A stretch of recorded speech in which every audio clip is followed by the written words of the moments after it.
Nos reunimos en esta tarde, sobre todo para relacionar la ética en educación con la ética en tiempos difíciles que tiene que afrontar la educación. Decía Flaubert que cuando la realidad se vuelve insufrible, lo mejor que se puede hacer es zambullirse en la orgía perpetua de la literatura. Cuando de tiempos difíciles se trata, o cuando la realidad se vuelve insufrible, hacen falta amigos de la literatura, quienes con esa mirada penetrante de la realidad nos ayudan a vislumbrar lo que es prioritario mantener en la vida para afrontar esos momentos. Este será nuestro intento. Hablar de ética en tiempos difíciles en esta última tarde del Congreso supone dotarnos de cimientos profundos para afrontar la enorme complejidad de riesgos y emergencias globales y sistémicas. Amigos, mirada doble la que nos arriesgamos a presentar. Aceptemos que vivimos en tiempos difíciles, pero aceptemos también que para enfrentarlos hace falta una mirada detenida que nos zambulla en una actuación ética descubridora de la grandeza del hombre y de todo lo que le rodea. De esta manera, apreciando lo bueno, actuaremos en conformidad. La sana locura de Juan Morales Ordóñez y el equipo de ética, heterogénea realidad de las 6 facultades, con el respaldo total de las autoridades de la universidad, ha hecho posible conversar durante largo tiempo, 2 años, 40 charlas, 3 días de congreso, de temas que para muchos son intrascendentes. Como si vivir a estos tiempos difíciles supusiera dejarnos llevar por la corriente y estar abducidos por esa bucólica conciencia de inacción total y falta de responsabilidad. Mi agradecimiento de entrada a ustedes todos, compañeros, autoridades universitarias, estudiantes, profesores, invitados nacionales e internacionales y amigos todos, por soportar estos minutos de presentación. Espero no sean muchos.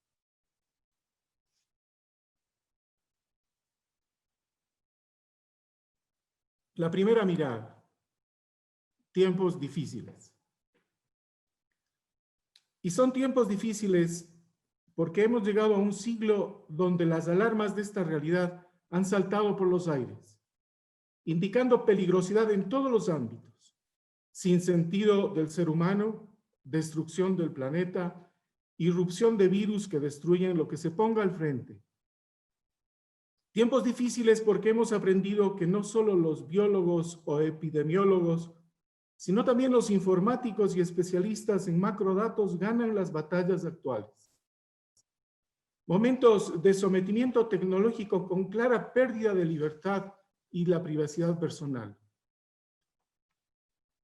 Me cuesta aceptar una expresión fuerte de Richard Feynman.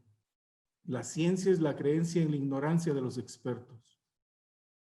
Clara exclusión de la palabra para comprender las concepciones y prácticas de las sociedades locales frente a la fragilidad de la vida, del cuidado mutuo y acerca del miedo a la soledad. Debemos advertir la impotencia de los llamados intelectuales para poder señalar sendas de luz frente a tanta oscuridad.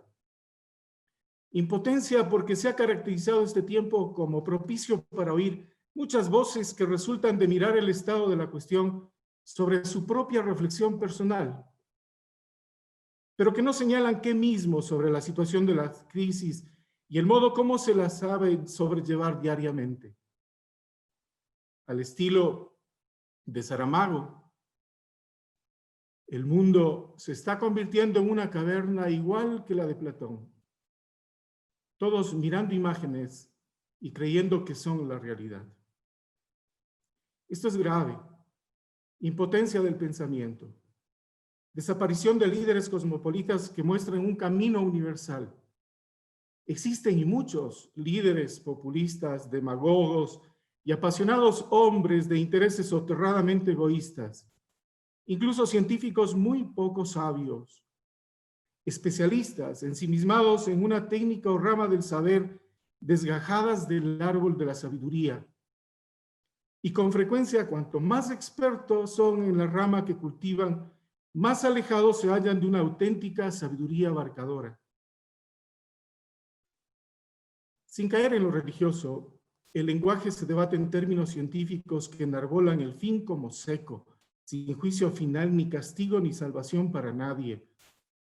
No es pura mentalidad negativa ni colapsante. Hay tiempos del fin antes del fin de los tiempos. La desaparición de un mundo y no del mundo. Terrible. ¿Por qué? Porque el mal asumirá un color particular, amigos. En la actualidad da la sensación de que hoy no hay salida. Los hombres se han puesto al servicio del mal y niegan toda necesidad de cambio, ganando tiempo para lo propio. El yo ha triunfado en una sociedad cansada de sí misma. Hambrientos, aterrorizados, exacerbados por las injusticias, los hombres del fin de los tiempos vacilarán cada vez menos frente al crimen masivo como medio para confiscar los últimos sistemas vitales para la humanidad: transporte, energía, agua potable, etc. Es una perspectiva dura, durísima, perturbadora, pero algunos acontecimientos en varios países del mundo, junto con el crecimiento de las desigualdades a escala planetaria, obligan a tomar en consideración la posibilidad de este tipo de escenarios, nos dice Rastein. Pierre-Henri Castel teme que cuanto más seguro sea el fin y por tanto más cercano, tanto más el último disfrute que nos quedará será el disfrute del mal apocalíptico. Y también una nueva tiranía, amigos. Una nueva tiranía que hace más difícil vivir estos tiempos.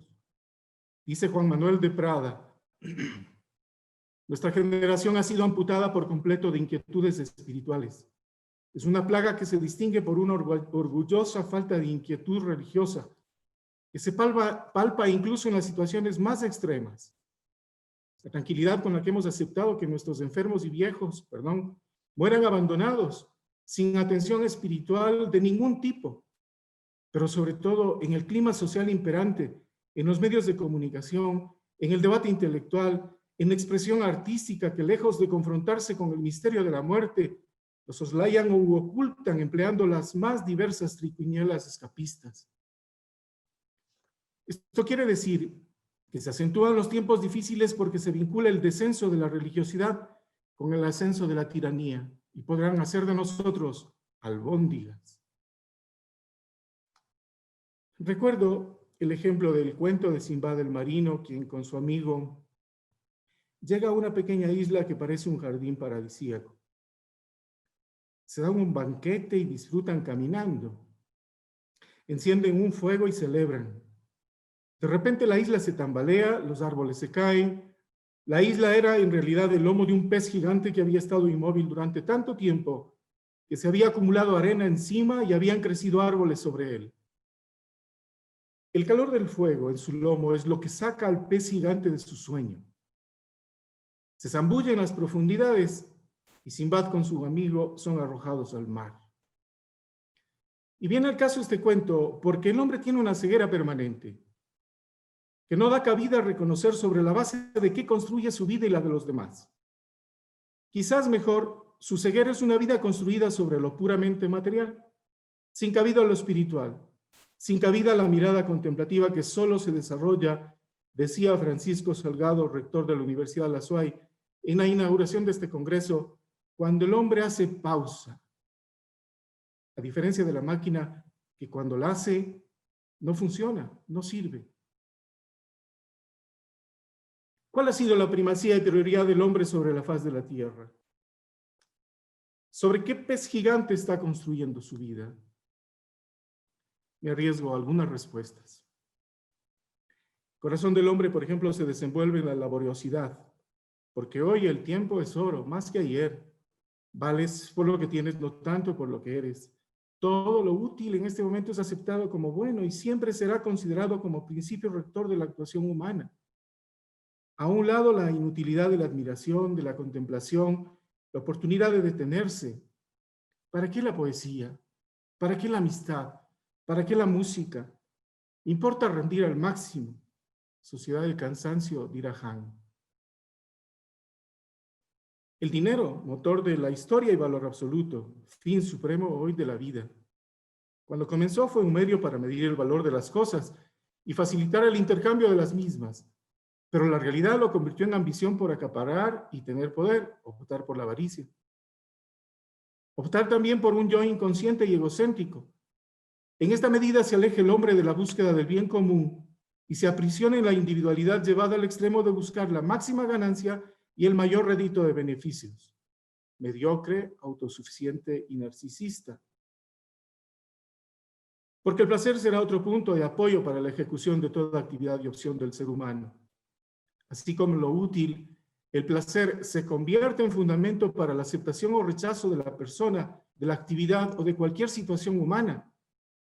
No en vano nos movemos por los me gusta que definen amistades, empresas, negocios. Aceptación hedonista de la vida fácil. Imposible hablar de tenacidad o esfuerzo. Somos ligeros en todo lo que hacemos. Buscar lo fácil a través del hedonismo. Ya nada es permanente, definitivo, estable en el tiempo. Lo nuevo y actual precede a lo moderno y a lo mejor. Tiramos lo que pasa por nuestras manos. Relaciones humanas fugaces, amistades efímeras. Atentos, muy atentos a las novedades. Individuos sin parada propia que viven en constante cambio de vida, descartables. Optamos por la competencia como forma de vida. El otro es mi adversario, mi preocupación. Se acabó la cooperación, la solidaridad. Competencia como forma de violencia, mercancía de por medio que inhibe las decisiones personales para sustentar la actuación de que todo se puede conseguir a costa del dinero, soborno. Viveza del más hábil y torpeza del más tonto. Es la era de los sobresaltos y búsqueda de las conquistas jamás igualadas, de los extremos de vida en el riesgo de la salud, del deporte, etc. Para el pensador francés Jacques Attali, estamos distraídos y la distracción impide pensar que somos mortales. Las redes sociales contribuyen con la distracción e impiden que tomemos conciencia de la muerte y por tanto de la vida, del valor de nuestra vida y de su brevedad. Lapidaria la frase de Hobbes. Considerarlos detrás es gloria. Considerarlos delante es humillación. Tropezar en lo inesperado es inclinación al llanto. Ver otro caer es inclinación a la risa. Ser continuamente superado es desgracia. Superar continuamente a quien marcha adelante es felicidad. Y abandonar el camino es morir. Carmen Posadas, la literata española con fino arte y sutileza de pensamiento, nos relata en uno de sus escritos la síntesis de lo que el ser humano vive en la actualidad. Amigos, cualquier parecido con la realidad actual es pura coincidencia. En 1944, cuando Inglaterra y la Unión Soviética eran potencias aliadas contra Hitler, George Orwell escribió un opúsculo destinado a convertirse en una de las fábulas políticas más célebres de la historia reciente. Según sus propias palabras, le escribió sobrecogido al ver la admiración que despertaba entre políticos, empresarios e incluso entre los intelectuales británicos el paraíso supuesto soviético de Stalin. Rebelión en la granja cuenta cómo una noche en la granja mal gestionada por el violento y borrachín señor Jones, los animales capitaneados por los cerdos, que eran los más inteligentes y resolutos, se rebelaron y lograron expulsarlo de su propiedad. Se instauró entonces una igualitaria hermandad basada en 7 mandamientos que rezaban así. Mandamiento 1, todo lo que camina sobre 2 pies es un enemigo. 2, todo lo que camina en 4 patas o tiene alas es amigo. 3, ningún animal usará ropa. 4, ningún animal dormirá en una cama. 5, ningún animal beberá alcohol. 6, ningún animal matará a otro animal. 7, todos los animales son iguales.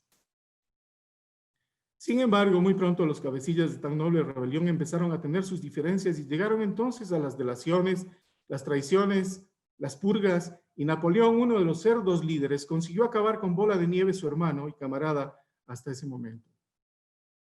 También para ser más eficaz y poder sobrellevar mejor el peso de sus nuevas y arduas responsabilidades, Napoleón estimó necesario mudarse a la antigua casa del señor Jones. Y ya que estaba ahí, y puesto que trabajaba muchísimo, empezó a dormir en la cama del señor Jones y a tomarse un par de whiskies por las tardes como hacía el antiguo propietario.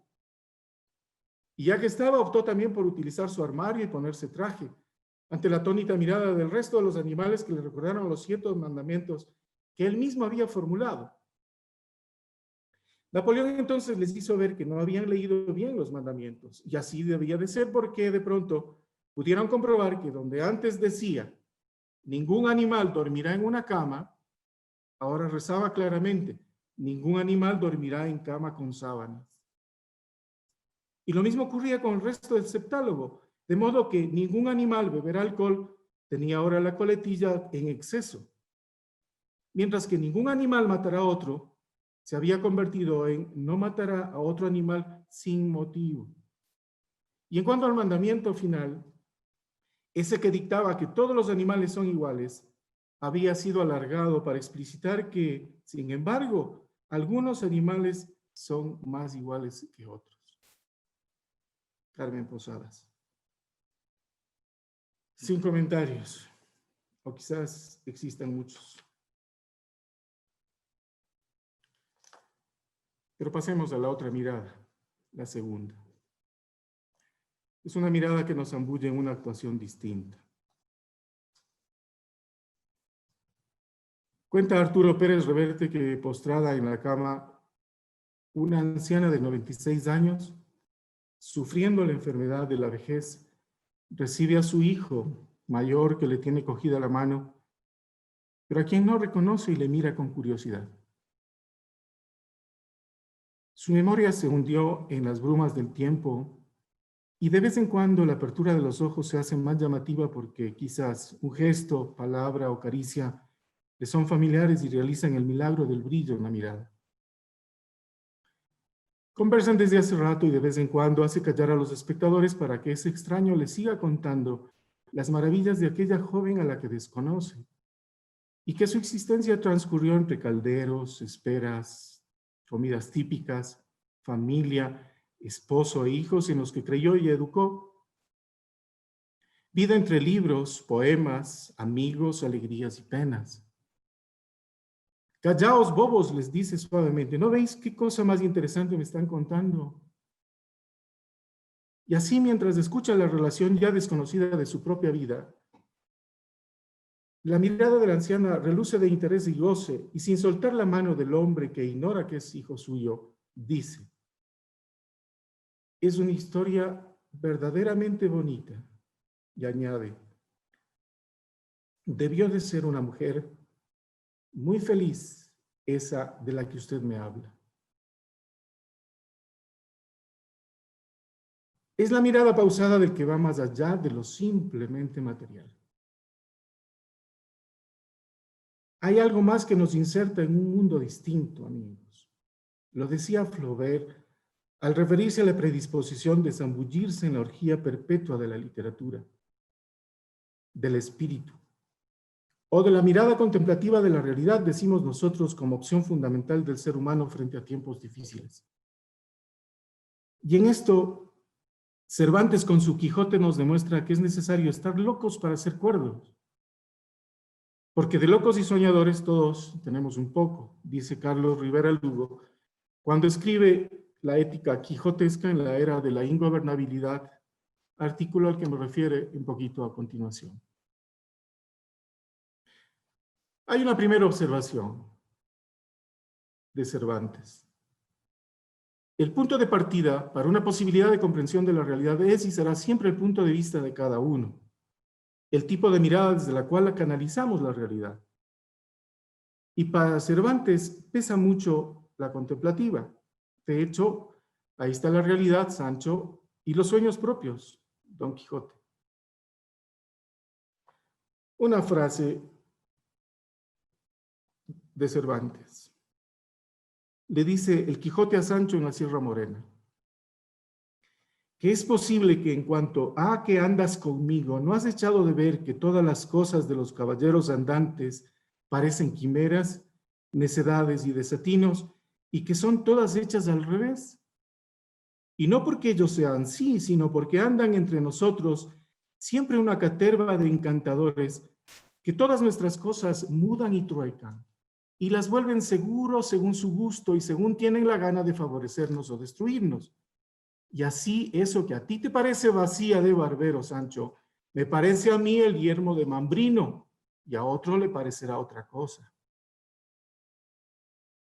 Lo expresó magistralmente, recuerden, Carmen Posadas en el texto lo anteriormente leído.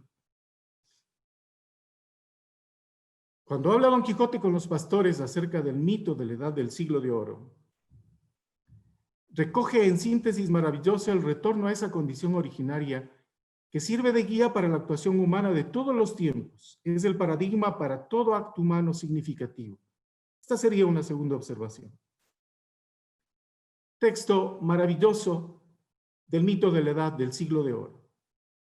Dichosa edad y dichosos siglos, aquellos a quien los antiguos pusieron nombre de dorados, y no porque en ellos el oro que en esta nuestra edad de hierro tanto se estima, se alcanzase en aquella venturosa sin fatiga alguna, sino porque entonces los que en ella vivían ignoraban estas dos palabras de tuyo y mío. Eran en aquella santa edad todas las cosas comunes. A nadie le era necesario para alcanzar su ordinario sustento tomar otro trabajo que alzar la mano y alcanzarle de las robustas encinas que liberalmente les estaban convidando con su dulce y sazonado fruto. Las claras fuentes y corrientes ríos, en magnífica abundancia, sabrosas y transparentes aguas les ofrecían. En las quiebras de las peñas y en lo hueco de los árboles formaban su república las solícitas y discretas abejas, ofreciendo a cualquier humano, sin interés alguno, la fértil cosecha de su dulcísimo trabajo. Los valientes alcornoques despedían de sí sin otro artificio que el de su cortesía, sus anchas y livianas cortezas con que comenzaron a cubrir las casas sobre rústicas estacas sustentadas no más que para defensa de las inclemencias del cielo. Todo era paz entonces, todo amistad, todo concordia. Aún no se había atrevido la pesada reja del corvo arado a abrir ni visitar las entrañas piadosas de nuestra primera madre, que ella sin ser forzada ofrecía por todas las partes de su fértil y espacioso seno lo que pudiese hartar, sustentar y deleitar a los hijos que entonces la poseían. Entonces se decoraban los conceptos amorosos del alma simple y sencillamente, del mismo modo y manera que ella los concebía, sin buscar artificioso rodeo de palabras para encarecerlos. No había la fraude, el engaño ni la malicia mezcladose con la verdad y llaneza. La justicia estaba en sus propios términos, sin que la osasen turbar ni ofender los del favor y los del interés, a que tanto ahora la menoscaban, turban y persiguen. La ley del encaje se refiere a la decisión personal de un juez sin fundamento en la ley. Aún no se había sentado en el entendimiento del juez, porque entonces no había que juzgar ni quién fuese juzgado. Las doncellas y la honestidad andaban, como tengo dicho, por donde quiera, solas y señeras, sin temor a que la ajena desenvoltura y lascivo intento las menoscabasen, y su perdición nacía de su gusto y propia voluntad. Precioso texto. La vivencia original del mito del siglo de oro privilegia la virtud en función del bien común y del espíritu cívico, necesarios para la práctica de la libertad e igualdad. Es la virtud y no el interés, según Cervantes, lo que logra cimentar la sociedad. El Quijote desde esta mirada encamina a la sociedad en línea del retorno a la virtud como medida de valor, de actuación ética. Y si no, lo que le infunde en Sancho, haz gala, Sancho, de la humildad de tu linaje, le señala Don Quijote. Y no te desprecies de decir que vienes de labradores, porque viendo que no te corres, ninguno se pondrá a correrte, y préciate más de ser humilde y virtuoso que pecador soberbio. Innumerables son aquellos que de baja estirpe, nacidos han subido a la suma dignidad pontificia imperatoria. Mira, Sancho, si tomas por medio a la virtud y te precias de hacer hechos virtuosos, no hay para qué tener envidia a los que los tienen príncipes y señores. Vivir la ética en tiempos difíciles. Sanchos, Quijotes, locos, cuerdos, realidad y sueños, virtud, bien común, espíritu cívico, aroma del tiempo. Aristóteles introdujo el concepto de virtud ética al hecho del querer como facultad distinta a la del saber y apunta a la acción, al perfeccionamiento, al ejercicio y a los hábitos adquiridos como factores decisivos. Un hombre se hace constructor de casas construyendo, claro que sí, pero se hace buen constructor construyendo bien.